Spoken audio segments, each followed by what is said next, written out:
Nós vamos falar agora de mercado financeiro, as projeções do mercado, conforme o relatório Focus que foi divulgado hoje, e o próprio comportamento do mercado. O dólar vem em queda, na sexta-feira ele até teve uma pressão um pouco maior, mas mudou bastante de patamar desde o que nós tivemos em março, quando o dólar quase rompeu a faixa dos R$ 5,80. Para falar sobre isso, nós estamos em contato com Fernando Bergalo, que é CEO da FB Capital. Fernando, boa tarde. Boa tarde, Denise. Bom, Fernando, vamos falar primeiro das projeções do mercado financeiro, que hoje o relatório Focus trouxe alterações para todo lado, né? Nós tivemos o mercado elevando um pouquinho a projeção de crescimento da economia para 3,09%, elevou também a previsão de inflação deste ano, contando com o IPCA em 5,01%, primeira vez que passa de 5% na média, porque a gente tem visto aí vários analistas de mercado trabalhando com essa previsão já há algum tempo, e nós tivemos a previsão também de uma Selic maior, que pode chegar a 5,5%. Eu queria saber como é que você avalia esses números, né? Inflação maior, crescimento um pouquinho maior e juros em alta. Sem dúvida, Denise. Acho que o mercado está alinhando as suas expectativas em relação aos fatos que a gente tem visto aí de recuperação econômica. Eu acho que o principal é a Selic, que há pouco tempo atrás tinha essa mediana das estimativas a 5, ter subido para 5,5, eu acho que é o mais relevante. Agora, a gente aqui ainda trabalha com a possibilidade eventual de ver uma Selic até um pouco mais alta ainda esse ano, né? Refletindo aí recuperação da economia e principalmente os fundamentos da economia norte-americana, né? Eu acho que o principal driver aí do mercado tem sido a recuperação norte-americana.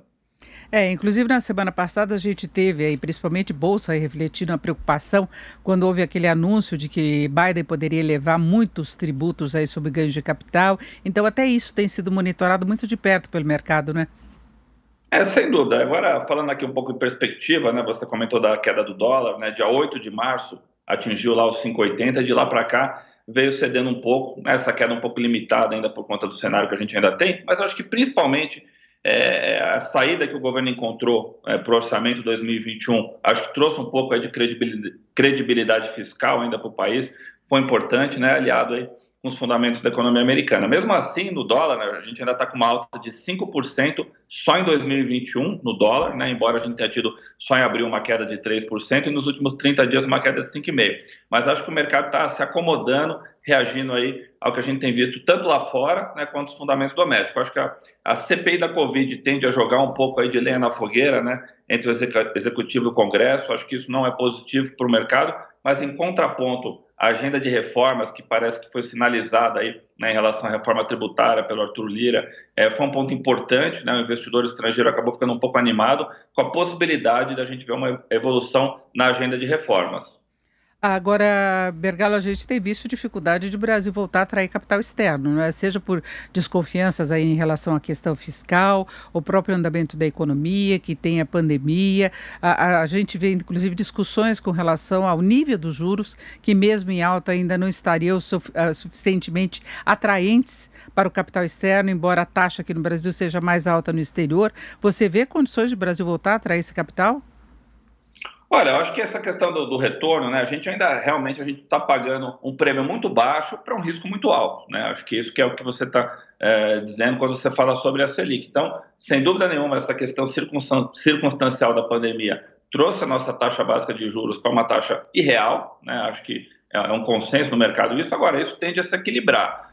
Acho que o cenário político, a segurança para negócios, sem dúvida nenhuma, também contribui. Então, a gente tem aqui um sistema orgânico, né, com vários aspectos que podem, sim, eventualmente destravar um investimento externo. Essa semana, especificamente, a gente tem indicadores importantes, né, o IPCA 15 de abril, o CAGED de março, o GPM de abril. A gente tem também a decisão de juros do Banco Central norte-americano na quarta-feira, querendo ou não, é um fator importante para haver uma inclinação maior a ativos de risco, né, de acordo com os rendimentos que há lá fora. Então, acho que essa avaliação de que ainda não há, né, um grande motivo para que a gente possa atrair investimentos, ela é perfeita. Agora, parece que a gente está um pouco melhor do que a gente estava alguns dias, algumas semanas atrás, principalmente na questão fiscal, que sem dúvida nenhuma é o que o investidor olha sempre na hora de definir para onde vai fazer o seu investimento, né? O orçamento não foi o melhor possível, ainda pode dar dor de cabeça para se cumprir o teto ao longo do ano. Tem muito corte para ser implementado aí, gerando problemas em todas as áreas aí de governo, mas foi melhor do que poderia ter tido com aquele texto original aprovado pelo Congresso, né? Não, sem dúvida, a situação fiscal, de longe, ela ainda não é positiva. A gente está trabalhando ainda com o cenário base aqui do dólar para 5,40 para o final do ano, que é um dólar ainda, se você comparar com os períodos pré-pandemia, com uma valorização de ainda 40%. Né? Então, sem dúvida nenhuma, a situação fiscal ainda não é encorajadora. Agora, eu acho que a gente tem que notar uma evolução aqui, né, de 2, 3 semanas para cá, e o dólar mais baixo, acho que está refletindo essa evolução, né? Então, essa queda do dólar nas máximas do dia 8 de março para hoje, nessa semana a gente ainda tem Petax, então acho que a gente vai ter uma volatilidade muito grande, um pouco de distorção de preço nessa semana, mas eu acho que a queda do dólar está refletindo sim uma melhora que ainda é sensível, né, em relação aos fundamentos que a gente tem, mas que pelo menos a gente está se afastando aqui dos piores momentos que a gente teve aqui algum tempo atrás, com aquela situação de maior gravidade em relação ao nosso risco fiscal e a confiança que o investidor tem em relação ao nosso país. Agora, alguns analistas atribuem esse movimento de queda do dólar, essa acomodação, também em parte à entrada de capital das exportações, não é? Porque os exportadores, especialmente de commodities, têm ganhado mais, não é? Um retorno importante que pesa na inflação, mas tem esse retorno financeiro. Você acha que isso também teve influência nessa queda recente? Olha, Denise, acho que grandes operações, né, de exportação e importação, sem dúvida nenhuma, causam um impacto na liquidez do mercado. Agora, eu acho que o que a gente está vendo é uma queda com uma certa consistência. Então, eu não atribuiria, né, essa queda das últimas semanas a operações pontuais que causam distorção de liquidez. Isso acho que acontece se você tem um dia ali, uma operação que no meio do dia, né, destoa no mercado, eu acho que você pode causar um impacto na liquidez a ponto de distorcer a taxa. Agora, o que eu vejo é sim uma reação do mercado em relação a uma melhora sensível, ainda sutil, aos nossos indicadores e a percepção de risco doméstico, fiscal barra político no nosso país. Perfeito. Vale registrar que há pouco o dólar estava recuando 1%, agora a queda é de 0,85%, cotação de venda em R$ 5,45 e o mercado ainda contando que possa fechar o ano em 5,40, é isso?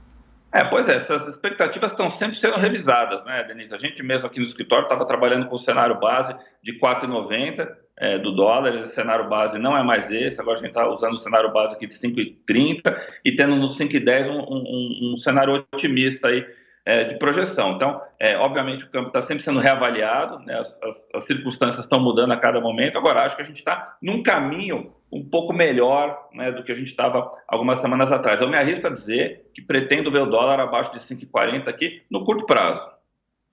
Perfeito, nós ouvimos o Fernando Bergalo, que é CEO da FB Capital. Fernando, muito obrigado, uma boa tarde.